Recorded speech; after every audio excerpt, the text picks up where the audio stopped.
Ndị Igbo tụrụ ilu na dibịa na-ebu ụzọ jikwaa akpa amụ ya tupu o jikwaa akpa o ji agba afa. I know you all know about my struggle with my father's legacy, and you all know about my determination to succeed over him. My strength and my fear of weakness are my central identity. I am strict and I adhere to traditional values. These are the things that brought us and kept us. I mean our traditional values. I will watch no white man come and take it away. Afambu Okonkwo. My determination to succeed and to overcome failure is what you should admire. I know you might say I have anger issues, but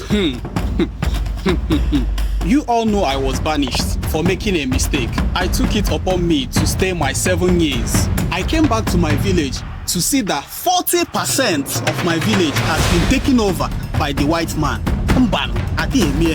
I will not let that happen. I will not let that happen.